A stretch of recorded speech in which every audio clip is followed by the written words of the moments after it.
A 2-gram sample of calcium carbonate reacts with the dilute hydrochloric acid as shown. CaCO3 solid plus 2HCl aqueous gives CaCl2 aqueous plus CO2 gas plus H2O liquid. Which change in conditions makes the reaction proceed more slowly? A. Increasing the acid concentration. If you increase the acid concentration, there will be more particles to react. So this will definitely increases the rate. So this must be incorrect. B. Increasing the size of the solid particles. This looks correct to me. The reason is that if you have small particles or fine particles, they have more exposed surface area, so the rate of reaction in that case will be higher. So they are saying proceed more slowly. So if the size of the particle increases, the reaction rate will decrease. See, increasing the surface area of the solid particle is also incorrect. This increases the rate of reaction. D. Increasing the temperature. This also increases the rate of reaction because then the particles have more kinetic energy to react. So therefore, the rate of reaction will increase in this case. Number 18. Excess aluminum reacts with dilute hydrochloric acid. 2Al plus 6HCl gives 3H2 plus 2AlCl3. The hydrogen given off is collected in a gas syringe. The total volume of hydrogen in the gas syringe is recorded every 2 minutes. The results of this experiment are shown. Which statement is correct? A. The mass of aluminum added is 0.107 gram. This is incorrect. The reason is that they mention excess aluminum is reacting with dilute hydrochloric acid. So we can't calculate the mass of aluminum from this information. It's already in excess. B. The mass of aluminum added cannot be determined from the information given. This looks correct to me. For convenience, I'm reading the other statements. Also, see, the highest rate of reaction is 71.5 centimeter cube per minute. This looks incorrect to me. The reason is that if you calculate the rate, for example, this, if you will calculate the rate after 4 minutes, so 53 divided by 4, you'll get 13.25. Let's try after 6 minutes. 103 by 6.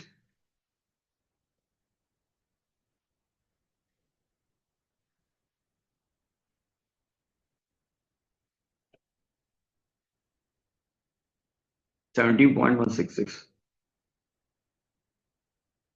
This seems the highest rate of reaction in this case. So the highest rate of reaction can't be 71.5. This is too much. This is also incorrect. D. The highest rate of reaction is when the acid concentration is high. This is also incorrect. So the highest, when you are having highest rate of concentration, if the acid concentration is high, because acid is the limiting reactant here. So we can't have the acid concentration of acid is higher. So obviously choice B will be the right answer in this case.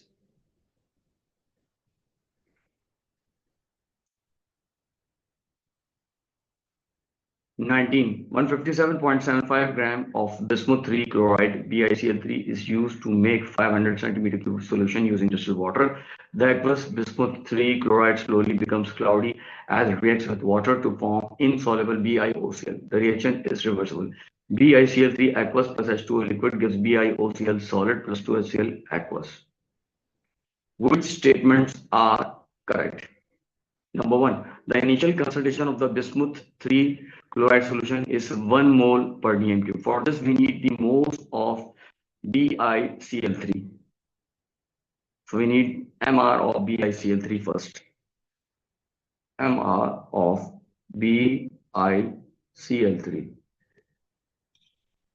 So here is Bi, bismuth. It's 209.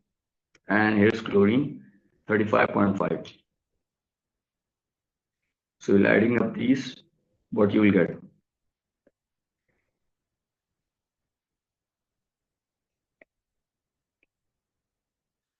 $215.5. 215.5. In order to calculate the moles, what we will do, we'll divide this 157.75 by 215.5.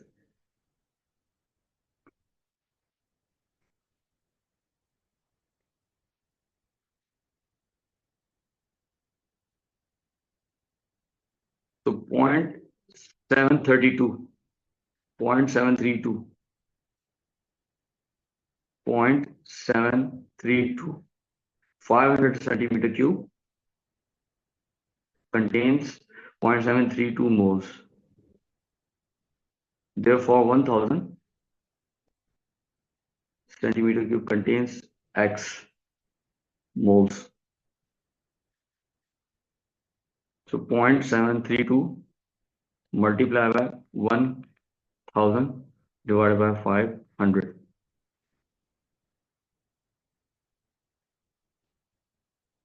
1.464.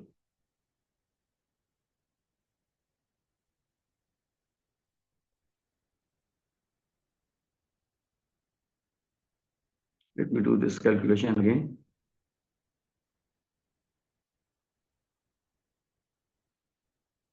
One 157.75 divided by 215.5, 0.732 moles.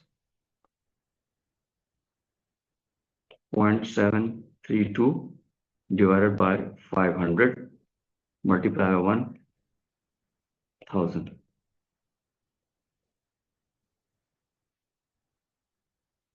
The initial concentration of bismuth 3 chloride is 1 mole per dm cube. This statement is correct. So if 1 is correct, obviously D is incorrect. Let's see the other statement. Equilibrium, the rate of forward reaction equals the rate of reverse reaction. This is also correct. 3, when more hydrochloric acid is added, the position of equilibrium moves to the left. It means if you increase the concentration of HCl, it moves to left. This is also correct. So A is the right answer for this one. Number 20. The flow chart shows some of the processes and reactions in the formation of ammonia. Ammonia के formation का flow chart यहाँ पे show किया हुआ है. Here से आपके पास substance 2 आ रहा है, substance 1 आपके पास आ रहा है process X से. Substance 1 process X से produce कर रहा है hydrogen and then you are getting ammonia. What are the names of process X and substance 1, substance 2? Process X must be cracking. Cracking से आपको hydrogen मिलता है, तो either A is correct or B is correct. C and D दोनों incorrect है. Substance 1 क्या है? Substance 1 must be long chain alkanes, not alkenes. So narrow down होगी choice. A must be the right answer. Substance 2 जो है nitrogen है. So A जो है right answer है इस case में. 21. Many reactions involve oxidation and reduction. Which statement is correct? A. Acidified manganate 7 ions change color from colorless to purple when reduced. Reduce होता है तो purple to colorless होता है, colorless to purple नहीं होता. This is incorrect. B. All reactions that involve oxidation also involve reduction. This looks correct to me. Redox reaction के अंदर अगर oxidation हो रही तो reduction भी हो रही होगी. C. During a reaction, oxidizing agent loses electrons. Oxidizing agent is the one which is reduced, so it will gain electron. It does not lose electrons, so C is also incorrect. D. Reduction is the loss of hydrogen from a compound. Reduction is not loss, gain of hydrogen. So obviously choice B must be the right answer in this case. Moving to next MCQ. ये equation दी हुई है, reaction between Cl2 और 2KBr. The product जो है 2KCl है plus Br2 है. Which statement about this reaction is correct? कौन सा statement जो है इस reaction का correct है? A. Bromide ions are the oxidizing agent. इसके अंदर ब्रोमाइड आयन जो है वो ऑक्सीडाइजिंग एजेंट. इसका मतलब है ब्रोमाइड आयन जो है वो इलेक्ट्रॉन गेन कर रहा है, ये खुद रिड्यूस हो रहा है, जबकि ऐसा नहीं है. अगर आप देखें KBr में Br पे माइनस चार्ज है और यहां से 0 पे आ रहा है, ये प्लस साइड पे आ रहा है, इसका मतलब ये ऑक्सीडाइज हो रहा है.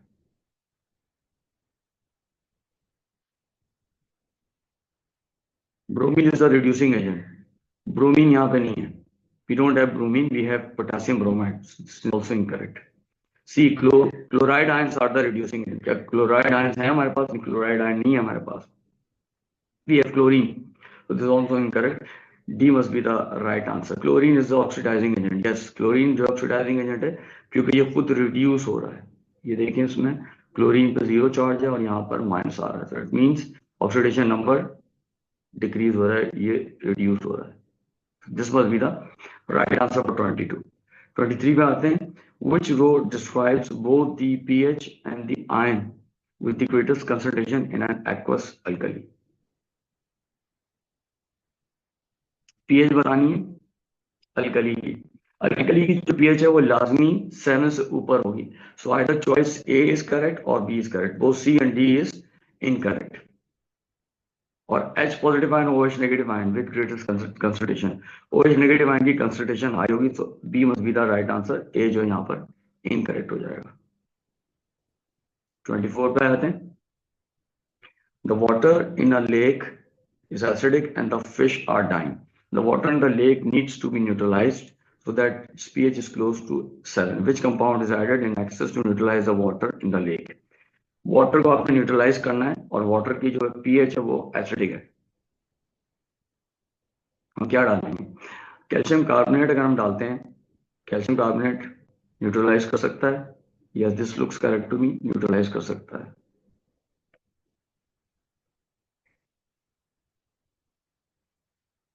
Yes, but what phosphoric acid? No, ये नहीं कर सकता, गलत हो गया। Potassium hydroxide, it can also neutralise this.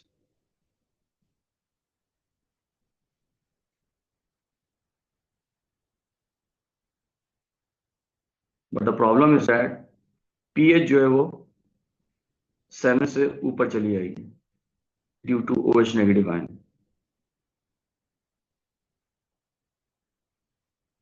तो अगर पीएच की हम बात करते हैं, न्यूट्रल,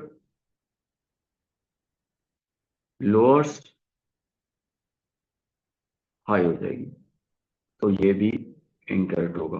सोडियम नाइट्रेट जो सॉल्ट है ये भी नहीं कर सकता, so A must be the right answer for 24। 25, which pair of reagents is used in school laboratory to prepare a sample of pure barium sulfate? Barium sulphate banana, barium sulphate जो है वो एक insoluble salt है। It can be prepared by the precipitation reaction, so you must be having two soluble salts। Starting जो salt है आपके पास soluble salt होना चाहिए या फिर एक डाइल्यूट एसिड और सॉल्युबल सॉल्ट होना चाहिए। A barium carbonate and dilute sulphuric acid, this is incorrect because barium carbonate is insoluble. B barium carbonate sodium sulphate is also incorrect, लेकिन सॉल्युबल आ गया। C barium chloride and sodium sulphate, this looks correct to me, ये correct लग रहा है क्योंकि दोनों के दोनों सॉल्ट जो है सॉल्युबल है। तो अगर आप इन दोनों को मिक्स करें तो आपको मिल जाएगा, पार्टनर एक्सचेंज हो जाएंगे, barium sulphate and sodium chloride. You will get barium sulfate plus sodium chloride. D barium hydroxide and concentrated sulfuric acid. You can't have this.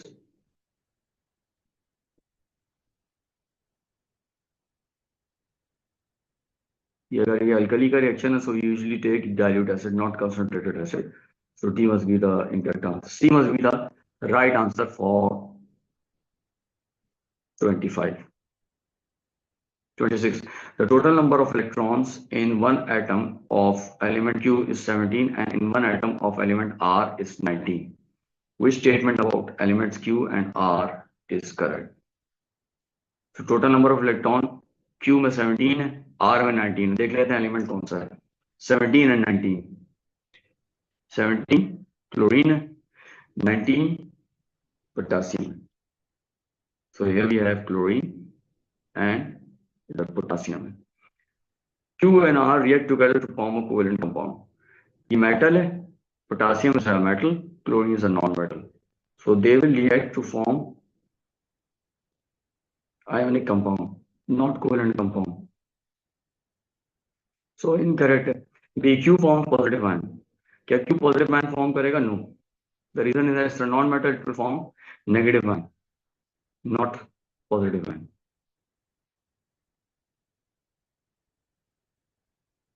C, R has more outer shell electrons than Q। क्या R के पास more outer shell electron है then Q? Let's see. R के पास जो है 1 valence electron है, और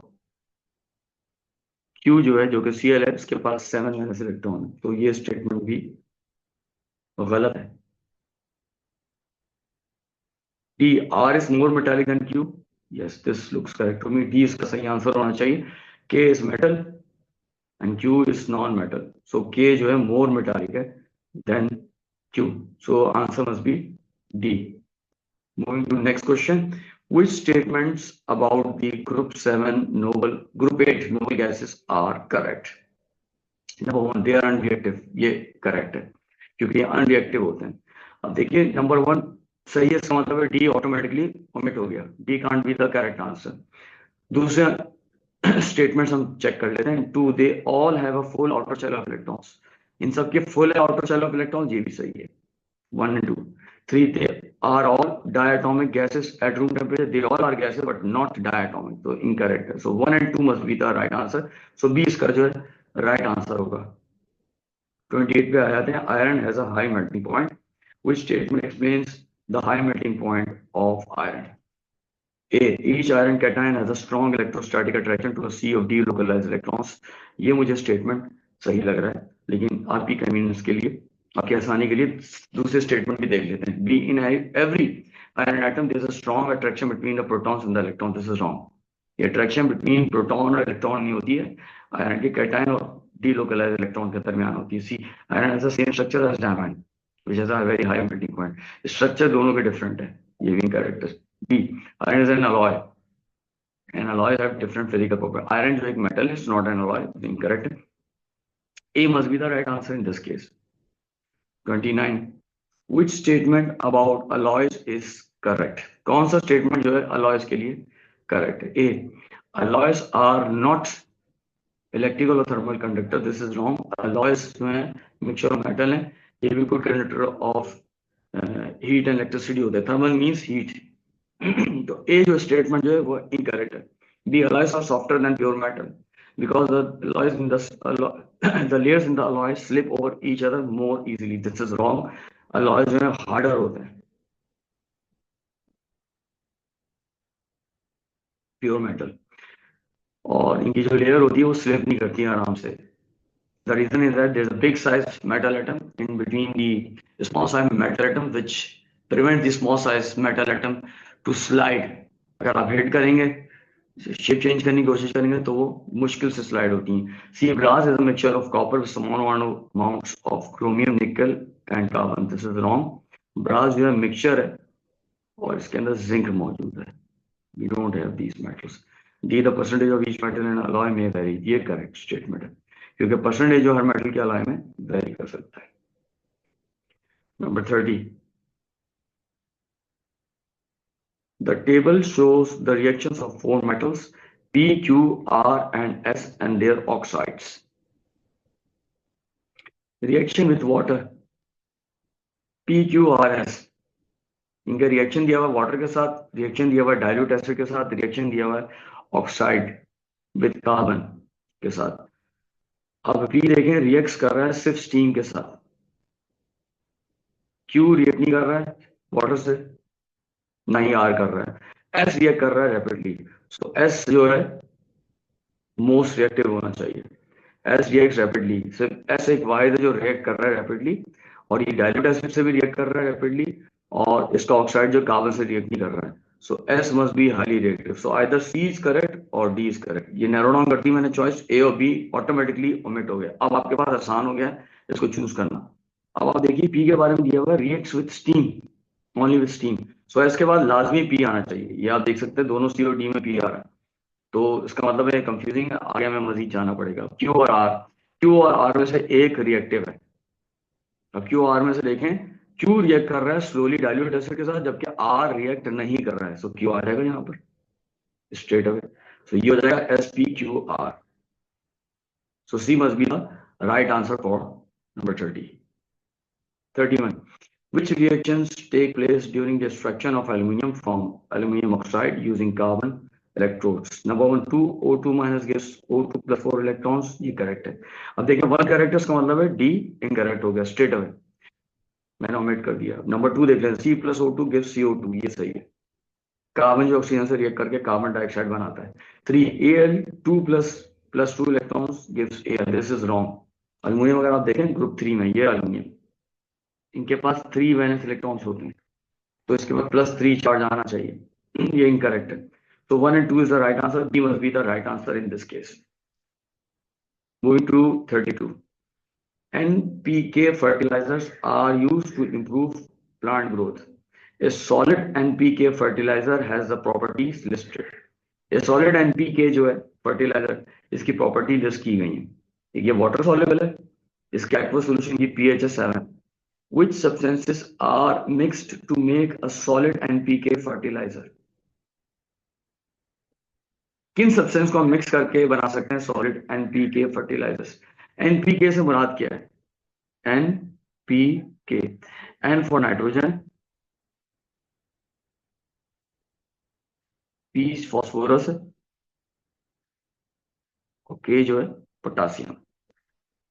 सो आपने देखना है इनमें से कौन सी सोर्सेज है जिनमें ये तीनों आ रहे हैं. ये देख लेते हैं. अमोनियम नाइट्रेट, अमोनियम नाइट्रेट जो है इसका फॉर्मूला क्या है? NH4 NO3, यहां से नाइट्रोजन आ गया. पोटासियम सल्फेट K2SO4, पोटासियम आ गया यहां से. And phosphorus oxide, phosphorus oxide ये P और ऑक्सीजन का है कंपाउंड है. यहाँ फॉस्फोरस है और यहाँ ऑक्सीजन है, ये एसिडिक ऑक्साइड है. तो अगर आप वैलेंसी देखते हैं इनकी, यहाँ पे वैलेंसी -3 है और ये -2 है, P2O3 हो सकती है. I am not going in the exact formula. ये लेकिन एक एसिडिक ऑक्साइड है. एक चीज ध्यान में रखनी है कि ये एक एसिडिक ऑक्साइड है और ये एसिडिटी बढ़ा सकता है.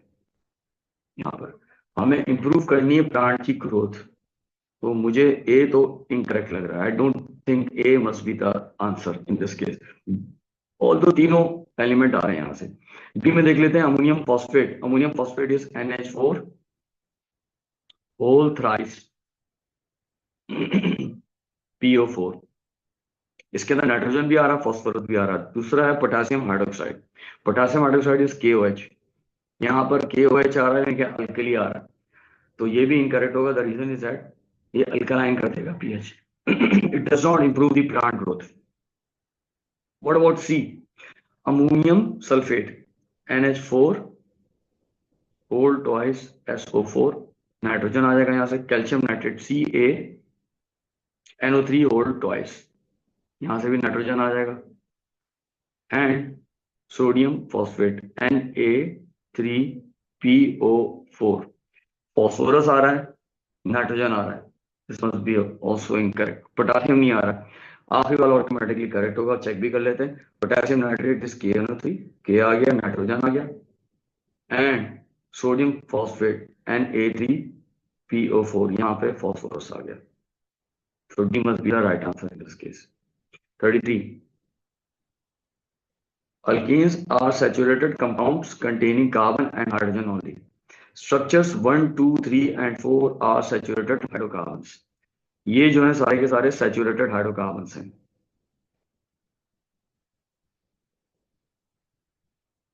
Which pair of structures are isomers? अब isomers किसको कहते हैं?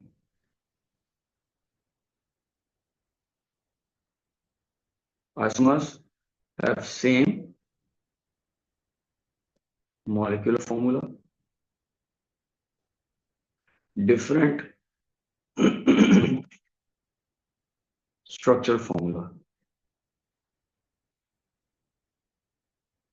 अब इनमें से कौन है जिसका फॉर्मूला सेम है और स्ट्रक्चरल फॉर्मूला डिफरेंट है? सबके मॉलिक्यूलर फॉर्मूले लिख लेते हैं हम. नंबर 1, इसमें कितने कार्बन है? 1 2 3 4 5 6 7. C7H काउंट कर लेते हैं. 1 2 3 4 5 6 7 8 9 10 11 12 13 14 15 16. H16 है. टू देखते हैं, 1 2 3 4 5 6, C6 है। हाइड्रोजन कितने हैं? 1 2 3 4 5 6, 2 3 4 5 6 7 8 9 10 11 12 13 14 14। तो ये तो आइसोमर नहीं हो सकते। 3 देख लेते हैं। 3 में 1 2 3 4 5 6, C6 आ रहा है। What about hydrogen? 1 2 3 4 5 6 7 8 9 10 11 12, 12 आ रहा है। 4 देख लेते हैं, 1 2 3 4 5 6, C6। हाइड्रोजन देख लेते हैं, 1 2 3 4 5 6 7 8 9 10 11 12 13 14, H14। मेरे हिसाब से 2 and 4 they are having same molecular formula but different structural formula. These two must be isomers. So 2 and 4, D must be the right answer in this case.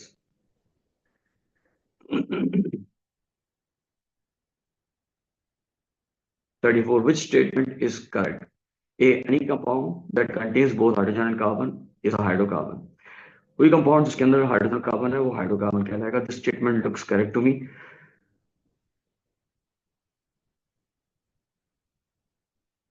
B देख लेते हैं, petroleum is a compound form from many different hydrocarbons. Petroleum के अंदर different hydrocarbons मौजूद हैं।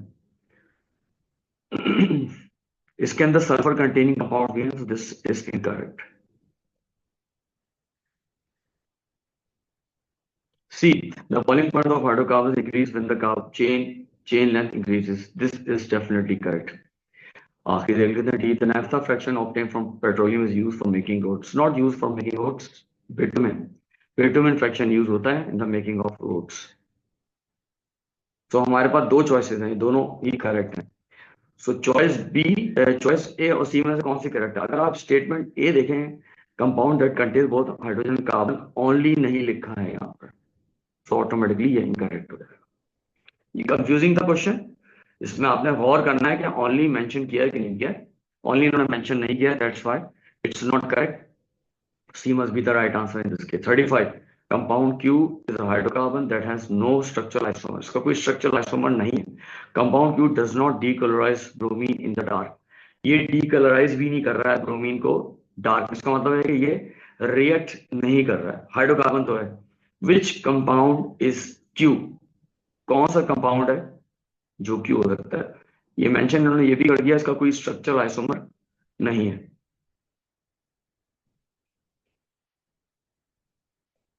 C3H6 ये alkyne है, ये डिक्लोराइज करेगा, ये नहीं हो सकता। B C3H8 ये आपके पास अल्केन है, ये डिक्लोराइज नहीं करेगा, उसका कोई स्ट्रक्चरल आइसोमर नहीं है। ये मुझे करेक्ट लग रहा है, seems correct to me. C C4H8 it's also alkene, तो ये भी डिक्लोराइज कर देगा, ये भी इनकरेक्ट है।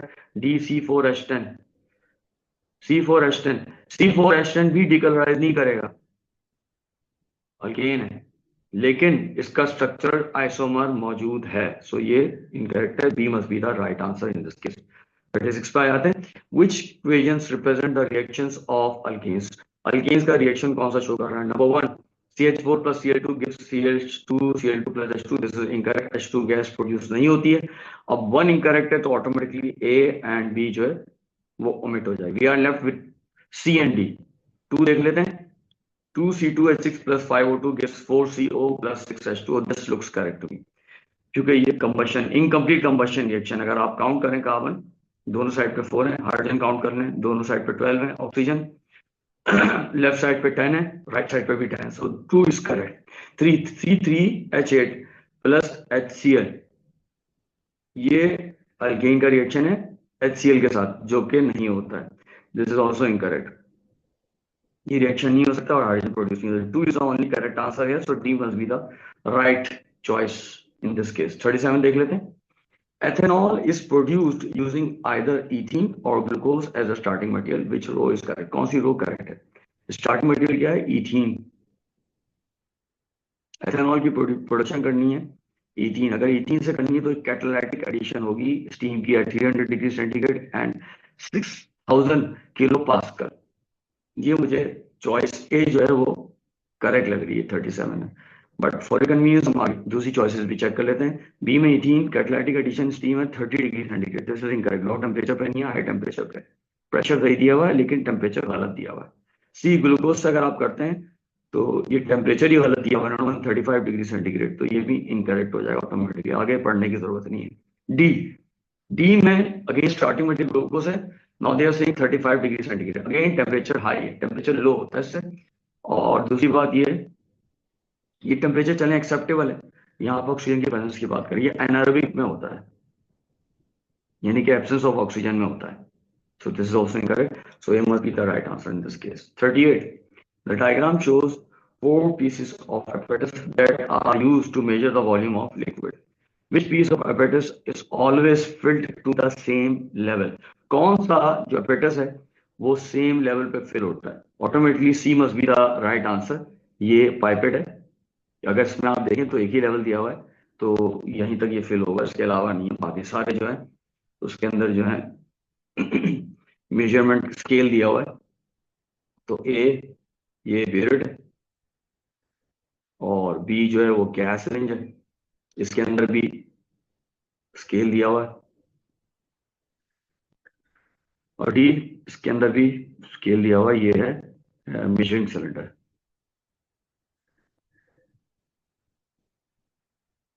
सो C must be the right answer, other choices are incorrect. 939 पे आ जाते हैं। The chromatograph shown is produced using a spot of black ink placed at point X. Spot M is produced by a blue dye in the ink. Blue die की वजह से ये कह रहा है आर एफ वैल्यू क्या होगी। R F value निकालने के लिए distance travel by the spot divided by distance travel by the solvent. तुम्हारा डिस्टेंस जो सी इसका आंसर होगा, C must be the right answer.